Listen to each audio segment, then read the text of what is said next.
Bonjour et bienvenue à la Minute économique de l'immobilier multilogement au Québec. En cette circonstance très exceptionnelle de pandémie, j'ai le plaisir de vous accueillir à la maison pour le tournage de plusieurs épisodes.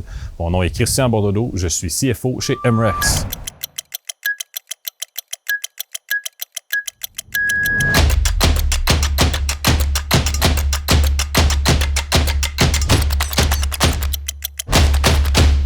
Aujourd'hui, la Minute économique, on va parler de l'effet d'une crise économique ou d'une perturbation économique sur le marché de l'immobilier.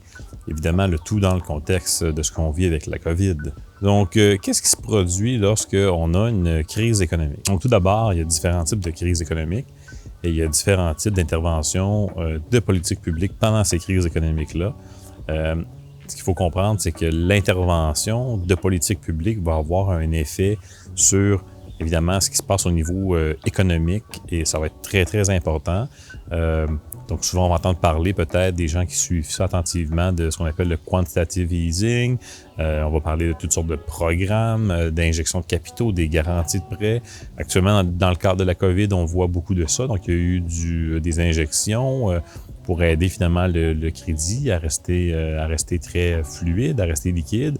Et on a vu beaucoup de programmes. Donc, on parle au niveau fédéral, on parle de la prestation canadienne d'urgence. Donc, pour les individus, on parle de différents programmes pour les entreprises au niveau fédéral, provincial, municipal, etc.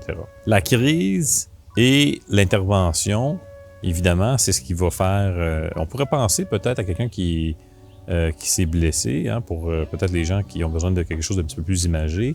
Donc, quelqu'un qui s'est blessé, qui s'est coupé, qui s'est fait une coupure.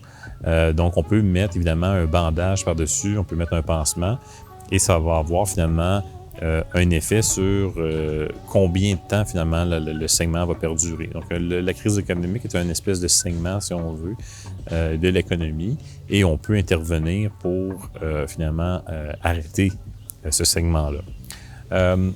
Donc, il y a différents types de crises économiques et ceci étant dit, souvent, ce qui va se produire et qui va avoir un effet finalement sur l'immobilier multilogement, évidemment, c'est le chômage, donc c'est la perte d'emploi.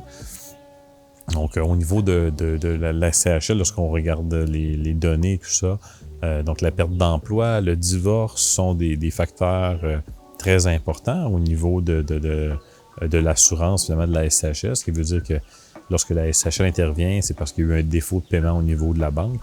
Donc, la SCHL, elle assure la banque, finalement, de cette perte-là.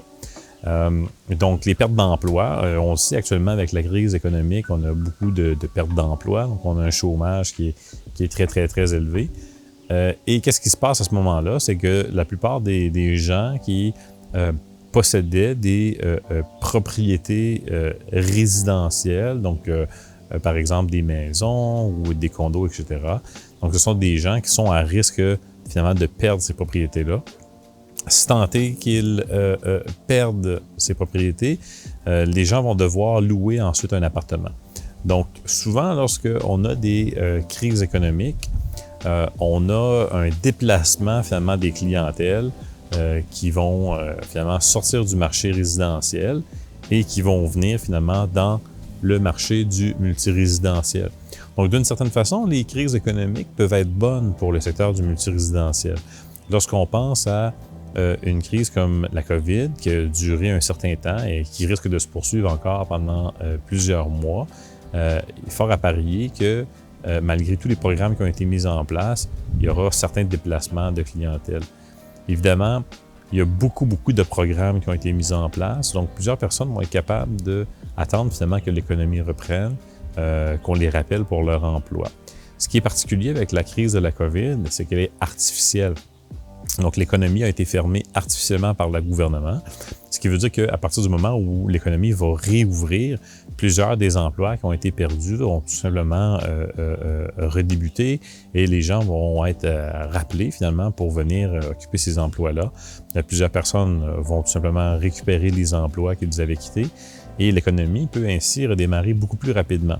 On pense déjà à l'ouverture des restaurants le 15 juin ici dans la région de l'Outaouais. Donc, c'est vraiment une période difficile, mais en même temps qui est très différente, par exemple, de la dernière grande crise qu'on a connue dans les années 2007, 2008, 2009. Donc, on avait une crise qui était basée sur la qualité, finalement, du crédit, qui a émergé suite à des papiers commerciaux adossés à des actifs de pire qualité.